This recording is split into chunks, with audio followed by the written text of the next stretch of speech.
Hey, what's up? It's JusNik, WBLS. Welcome, because we have the mastermind behind some of your favorite shows on the OWN network. Carlos King is here looking amazing. Thank you. Look at you. You're so gorgeous. Thank you. You too. Thank you, babe. We were just talking off camera about like his skin, because the skin is skinning. And I'm like, what are you doing? And then he told me when it comes to his skincare routine that all he uses is Neutrogena. Neutrogena. Do you know how much I spend on? Whatever you're doing, those working. You're beautiful. Thank you. You really are. The short hair. Thank you. Because you get to focus on like the face, and you have the perfect face for short hair. Thank you. You do. I was worried about my head at first because I was like, it was giving egg, but then No, everything is perfect. Thank you. Look, I'm not being honest. Don't butter me up. Okay? No, but I did say I'll to take you, it. and it's funny because I didn't know you were blonde, but I could see you just being a striking platinum blonde. Yes. We're going to go back blonde. Yeah, We're going to go back I love blonde. that. Well, first of all, thank you for coming here. Thanks for having me. And congratulations on all your success. Thank you. Which we're about to get into, because you are the mastermind behind 4 of OWN's like best shows. Thank you. Come on. Yes. No, listen, God is good. So to be able to have Love and Marriage Huntsville, DC, Detroit, plus Bell Collective, my production company, Kingdom Reign Entertainment, we produce 69% Wow. of the shows on OWN. So it has been an amazing treat. Yes. Shout out to Tamber, my girl. Hey, Yes, Tamber honey. Cherie. Mwah, mwah, mwah. Love Bell you, honey. Collective. Yes. Listen, it's a small world, because I was telling you off camera that I lived in Huntsville for some time. I went to college out there, a little bit of high school. And so I know of Martell. I don't know him personally, but I knew like his ex-girlfriend. And this is very interesting dynamic of their relationship. What was dynamic about being Martell Host's ex-girlfriend was it high school or college? In high school. In high school. Yes. What was that like? In high school, because he was playing football then. And I was over her house every other weekend because she was crying. She was bawling her eyes out because he was cheating. And I was like, girl, leave him. And she was infatuated with that man. Okay, between us girls. Yes. Does she watch the show now? You know what? I haven't talked to her in a long time.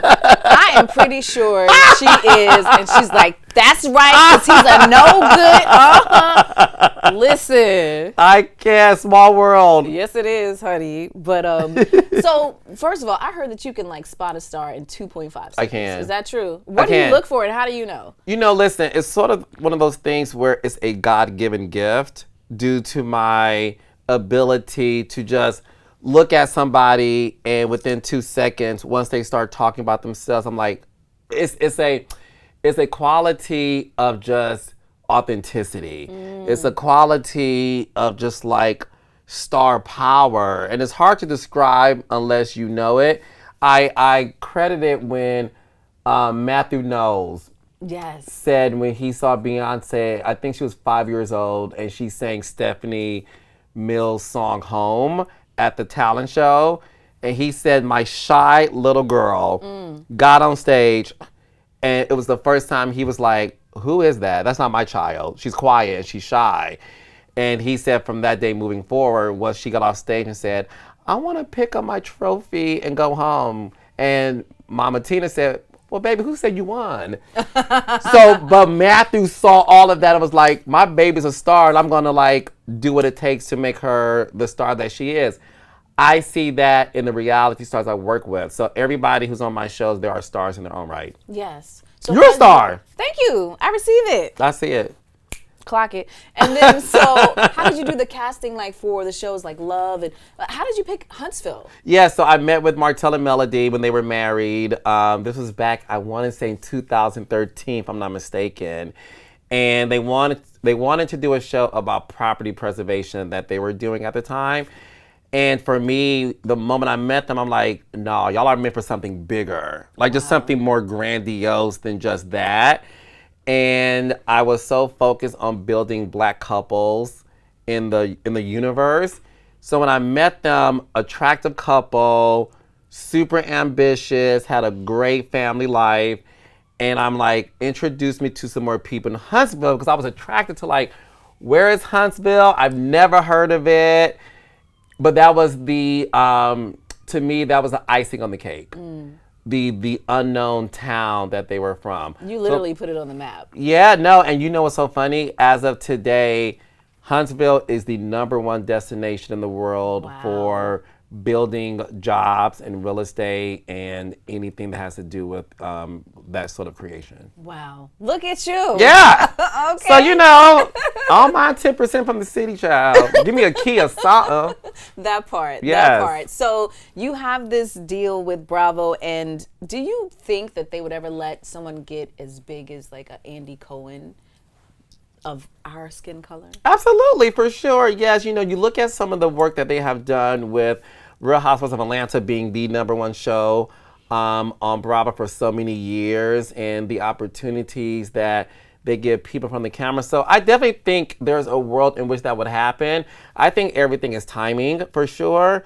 But when it comes to the work that they have done with providing opportunities, I definitely think we can see that happen in the future. For sure. Yeah. And is that the goal for you? No, listen, the goal for me is just to be somebody that's able to create my own opportunities. Yes. I'm not waiting on anybody knocking on my door, Okay. baby. I built the door. I go to Home Depot, get the tool set. You know, I go to what's it called? What? I go to TaskRabbit and find the contractor. But I build my own opportunities like I did with my production company, Kingdom Reign Entertainment. Yes. I created my own podcast, Reality with the King.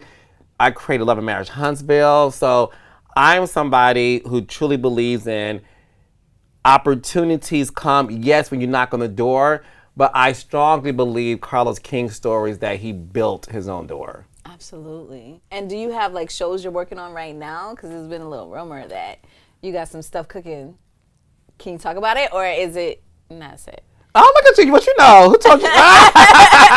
I mean, you got your ears to the street. What Jennifer has to say? A little birdie. A little birdie had told me. Listen, one thing we're doing at the company, we're always ideating on ideas and concepts and pitches. So, look, my company, we have a robust team of people who are constantly developing. We pitch to all the networks and streamers in the world. So, yeah, there's some things coming up, you know, that you are going to see, and you're going to see them in a lot of different places. That's all we going to get, y'all. Just be on the lookout. I tried. She tried, though, and did a good job at it. Thank you, honey. So you were marching in New York City for the Pride Parade on the God's Love floats. Yes. Tell me, how did it feel to represent both Black and queer pride in that moment? Listen, I'm those things, right? I'm Black and I'm queer, and I'm a part of the LGBTQIA+ community. So for me to be able to be on a float, looking at everybody that is in my community who I love and cherish so much. A lot of the raindrops were out there. We were on the float with Niecy Nash and her wife JB, and it was just nice to be able to partner with God's Love We Deliver, which is an amazing organization here in New York City. They have celebrated their 40th year this year, feeding over 40 million people. Oh, wow. They do medically induced foods to where they get to feed people that have over 200 diagnosis of diseases. So it's amazing that they're able to like make food for particular people who have some of those diseases, right? Or all of them. And it's just perfect to be a part of that. It was nice and it was great. And to be back in New York City was great. Come on. Yeah. We love you here. I love New York City. I used to live here. So New York is like my old What stomping part? ground. Girl. So when I moved here from Detroit, where I'm from, in 2002, I was in Harlem. Okay. Shout out to Cam and Mace. And then I was in Brooklyn. Shout out to Jay. And then I ended up in Williamsburg. You And moved around, honey. I moved around and I heard that Williamsburg is like the hottest, hippest town in Brooklyn. So I left in 2010. Okay. Well, so which borough did you like being in? I love Harlem. Okay. Oh. I love me some Harlem. The culture is everywhere, though. Girl. But Harlem is just different when you walk those streets. It was. It's just And just fabulous, the fashions and Yes. everything. No, I love Harlem. So you mentioned the LGBTQIA community. How has that been for you in this industry? Have you struggled in any areas that you felt like you had to knock down some doors, even more so because you're a part of the community? Oh, for sure. Listen, one thing about this industry is it's hard being Black, for sure. And when I got my start doing reality television, it was in 2008 with the Real Housewives of Atlanta. And it wasn't a lot of Black queer men producing those type of shows. And one thing that I saw was a lot of my white counterparts who were gay and male and doing those things, but no one who looked like me.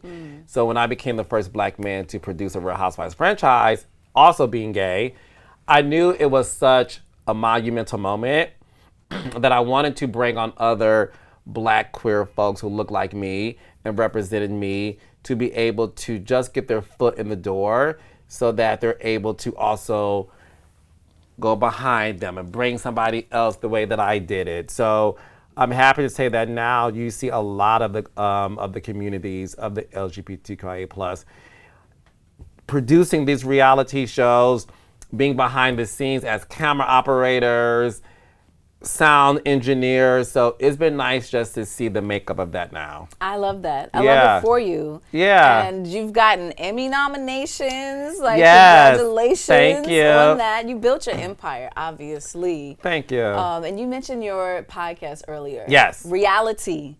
Dropping the tea. Come on, drop some tea. What can you spill? Reality with the Kings, my podcast, is a huge success on audio. You can find it wherever you get your podcast. We also have a YouTube channel, and that's where a lot of people are seeing my one-on-one exclusive interviews. We recently did an interview with Angela Oakley from the Real Housewives of Atlanta. Oh, you heard about it, girl? Yeah. It was good. I mean, it was good. So we got a couple of other people coming up that are going to be a gag to the audience. Let's go back, though. Okay, go back. So, like, what was a moment that struck you out of that conversation? With Angela Oakley? Oh, my gosh. First of all, she is a beautiful woman. Yes. With a beautiful spirit. She invited me in her home. And she reminded me so much of the season 1 cast that I work with. A grown woman who is so assured of herself, no nonsense, and just authentic. Yeah. Like she wasn't trying to be a star. Right. You know, she was being herself, and I was attracted to that.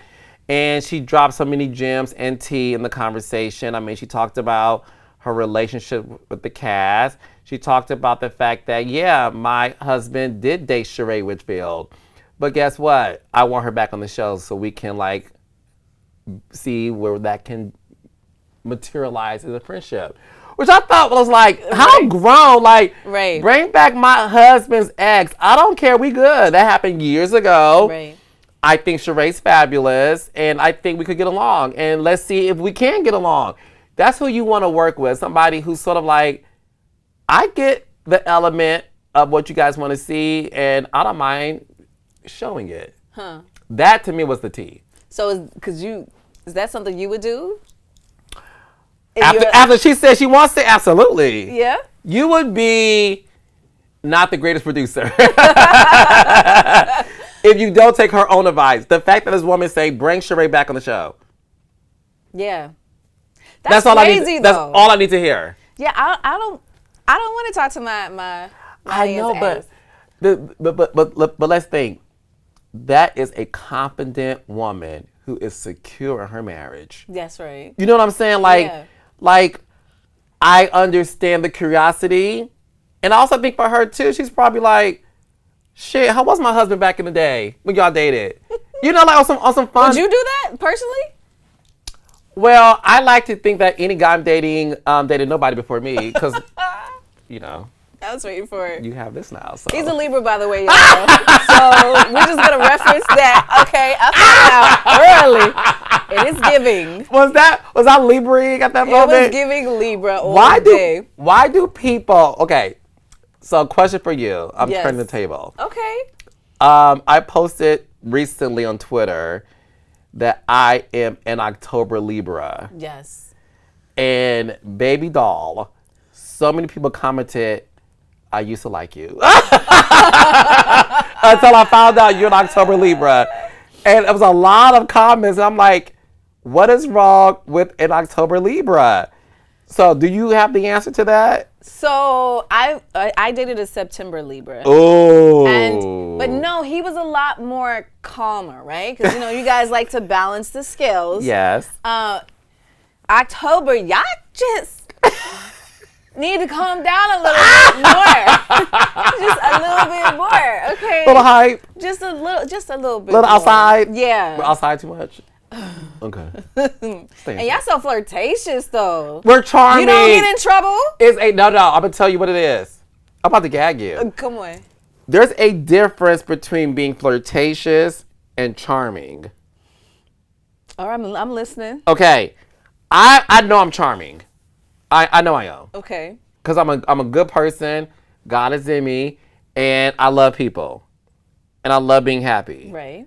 And that there's a charming way of conversing with anybody, and a lot of people may confuse that as like flirting, but when I'm in a relationship, I have eyes for one person. Yeah. I'm very faithful. Yeah. So yeah, but I do understand that those who listen, just because you're a Libra doesn't mean that we're all the same. So yeah, you may find a Libra 1, 2, or 100 who like to flirt for sure. Cheat.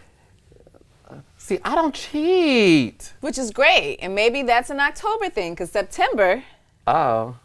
y'all be cheating. Okay? Just have the conversation. Like, are you like open in your conversation, like very candid? Are you the type that says like, I may look at someone that's like attractive? Is that okay in your relationship? Well, honestly, for me, and this is me being very honest with you, when I'm in a relationship, I have eyes for nobody else. Because I have made the decision to be with you. I look at it sort of like selecting your dream job. And it's a job you've always wanted. You're not going to apply for another job just because there's one available. Like, I got my dream job. Okay. So I look at that with any guy that I'm in a relationship with. You're my dream guy. And we're together. And I only want you. I'm not applying for another position in anyone else's life. That's interesting. Okay. Because I know you're a good casting director, but apparently, like, you're a good boyfriend picker, too, because most people don't know that's, like, their dream guy or girl. Like, you get to know people.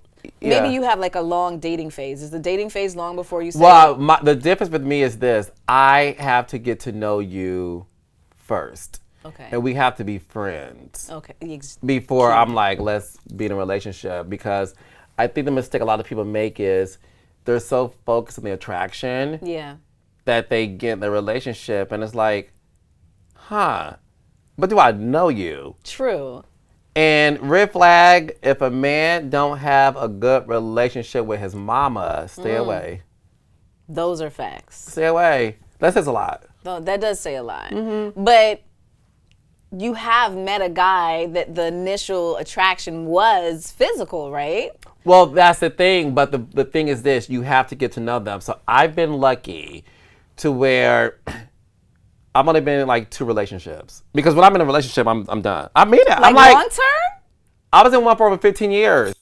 That is long term. I'm like, I only have eyes for you. Wow. But the beauty of that is we were long distance. So we had to build upon a friendship. And long distance? I think everybody, even if y'all live in the same state or the same city, the same apartment complex, whatever, child. That's too close. Right. But right. I think anybody who's dating in the beginning stages, don't try to see each other. Try to converse with each other over the phone. Mm-hmm. You know what I mean? Like, that's how you can decide if you like somebody. Yeah. So if he's like, I want to see you, be like, we're going to see each other, but let's just talk. And if he has a problem with that, if a guy says to you, like, I ain't a phone person, that's a red flag. Because he's a horrible communicator. Mm-hmm. Let me process that. Yeah. Mm-hmm. He doesn't communicate. And what he... Maybe he doesn't like the idea of just... No. I'm going to tell you why. Ask a man, like, you know, who's somebody that's like a mentor, or you would love to have a mentor or whatever. And let's say he's like, yo, I think LeBron James and Magic Johnson, I think they dope. Look at my voice got deep. Because that's my impersonation. Come on. If Magic Johnson or his idol, LeBron James, call him, he's always going to pick up the phone and talk to them as long as they let him. He's not going to say to LeBron James, yo, let's meet up and grab a beer.